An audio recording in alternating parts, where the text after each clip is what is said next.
Hai teman-teman dan sahabat-sahabat semua. Hari ini ya termasuk kelabu karena situasi mendung dan saat ini sedang hujan rintik-rintik. Jadi ada baiknya saya melakukan aktivitas ya. Nah, ini bonsai-bonsai yang ada di depan teras rumah saya. Dengan adanya musim hujan yang kemarin dengan intensitas hujan yang lumayan ya.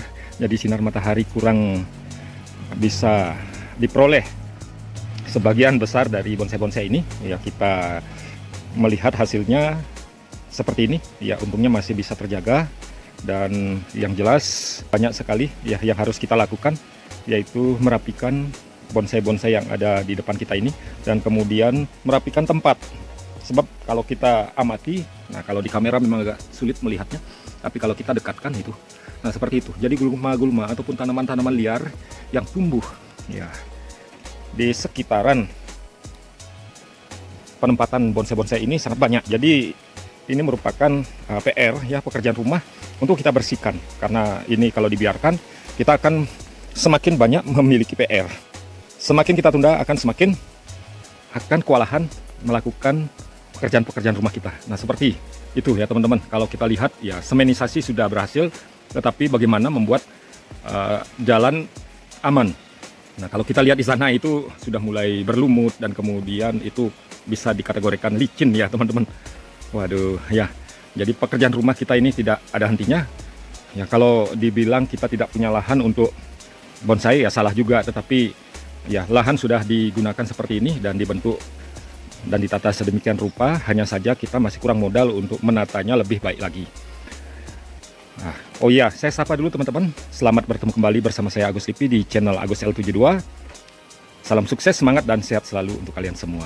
Ya, di hari dan cuaca yang mendung ini saya akan mengerjakan sebuah bonsai. Ya, melakukan perawatan dan mungkin lebih tepatnya ke perapihan.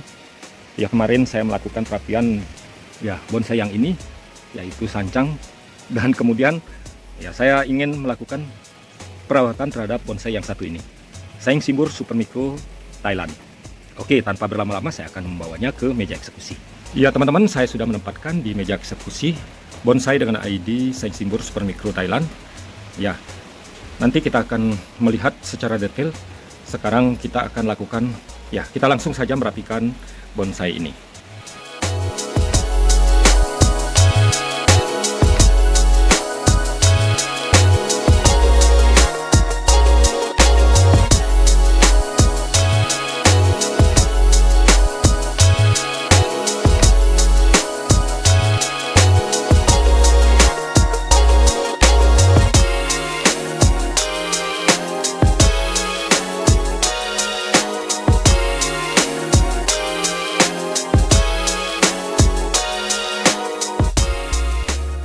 Ya teman-teman, saya cukupkan untuk perapihan bonsai ini ya, karena bonsai ini memang tidak banyak yang dilakukan perawatannya.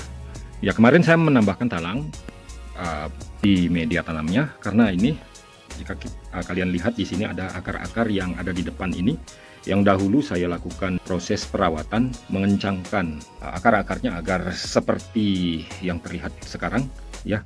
Kita ikat dengan tali rafia untuk membuat akar-akarnya menjadi lebih menempel ataupun mengarah ke batu ya, seperti ini ya. Tetapi ternyata ada sedikit insiden ya, hal yang tidak kita harapkan, yaitu akar-akar yang di depan ini 1, 2 itu mengalami pembusukan dan kemungkinan kan patah dulu, sehingga sebenarnya akar yang 1, 2 itu ya, nah ya saya tunjuk saja yang ini, yang 1, 2 yang ini, nah, itu menggantung karena putus. Jadi kurang elok untuk dilihat, jadi saya tambahkan talang untuk memberikan kesempatan, siapa tahu akar tersebut bisa tumbuh akar baru, sehingga nantinya sudah terbentuk akar sampai ke media tanam yang seharusnya. Ya, ini hanya upaya ya, seperti ini upayanya.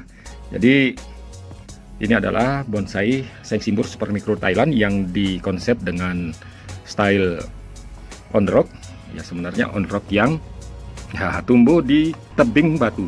Jadi seperti ini teman-teman, dengan konsep twin trunk, yang satunya mengarah ke atas ya. Kemudian di sini kita membuat mahkota Ya, ini mahkotanya. Jadi ya kemarin saya mengubah konsep karena yang di sini ya ini ada apa namanya, cabang yang dahulu saya lakukan pengelosan tetapi tidak bisa terwujud karena terus kalah dengan yang di atasnya sehingga mengalami kering, dan akhirnya saya mengubah konsepnya sehingga di sini saya lakukan pruning ataupun penegasan tajuk ya. Jadi kita anggap yang di sini adalah tajuk pendukung mahkota. Jadi seperti ini teman-teman. Ya.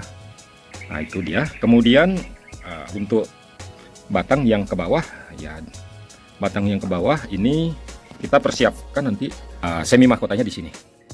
Ya, mahkota semu atau mahkota kecil di sana dan sampai ke ujung. Ya, untuk lebih jelasnya kita akan melihat kelilingnya teman-teman. Ini kalau kita lihat dari tampak depannya, kemudian kita putar searah jarum jam, ya berarti ke arah sana ya. Nah, kita putar dulu agar kita bisa mengetahui keseluruhan bentuk dari bonsai ini. Nah, seperti ini.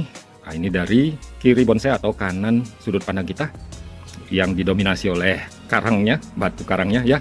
Kemudian di sana ada percabangan dan kita masuk ke sudut pandang belakang. Nah, seperti ini. Ini sudut pandang belakang, yang mana sebenarnya kalau dilihat dari perakaran di sini sangat ramai ya. Sebenarnya kalau dilihat dari akar tampak depan mungkin lebih baik dari sini. Tetapi ya karena kita sudah konsep dari sana, ya kita sudah membuat beberapa tajuk-tajuk di sini sebagai dimensi belakang atau back. Ya, ini sudut pandang belakang. Kemudian kita putar kembali. Nah, ini yang saya maksud karena di sini kita membuat mahkota di sebelah sini, jadi yang ini masih kosong. Memang ada saja kelemahannya, tetapi nanti yang ini nanti yang akan kita gunakan naik sedikit dan kemudian mengisi ruang yang ada di sini. Tetapi bagian sini, ya bagian sini di bawah dari mahkota ini harus dibuatkan perpanjangan dari cabang-cabang yang ada di sini. Jadi ini jangan sampai kena pangkas dulu. Yang di bawah sini untuk menutup sampai di sini, kemudian ini mengarah naik sedikit sehingga nanti bisa lebih ngimbang ya. Nanti di sini buat mahkota walaupun setengah lebih banyak ke arah. Nah, kalau kita lihat nih arah kanan, kemudian tajuk pendukungnya. Tajuk pendukung ini harus dipanjangkan dulu sampai di sini. Karena yang dari bawah sudah tidak bisa dimungkinkan kembali, kita buat yang di atas saja. Kemudian yang ini nanti mendukung, mengisi di bawahnya sehingga nanti kanan kiri ini bisa ya bisa seimbang. Demikian kira-kira. Nah, kemudian kita putar kembali teman-teman, dan kita kembali ke sudut pandang depan.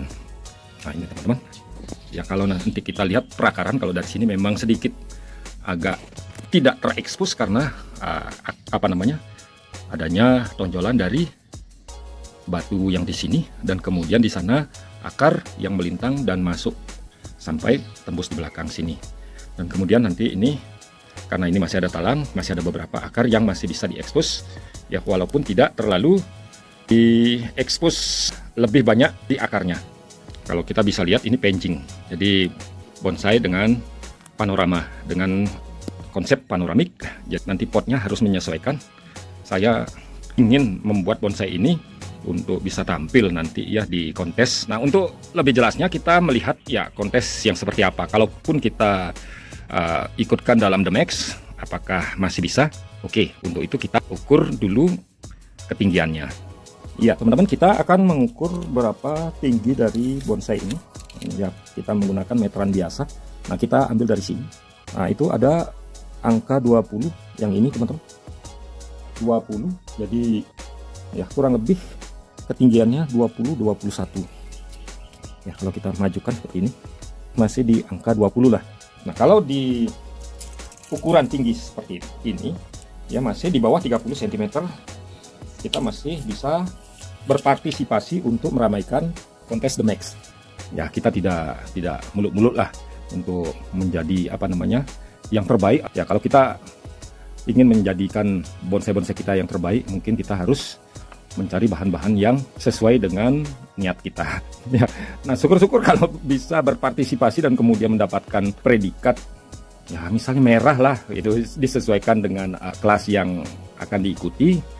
merah saja sudah lumayan lah ya, karena memang beberapa kali saya mengikuti ya, baru 3 tahun saya berbonsai dan kemudian tahun yang kedua saya memulai ikut kontes ya, memperoleh bendera merah. Itu sebuah capaian yang sangat didambakan ya, bukan hanya saya sendiri, mungkin banyak juga dari kalian ya, mendambakan bonsai yang kita karyakan sendiri atau yang kita kerjakan sendiri itu memperoleh predikat sesuai harapan.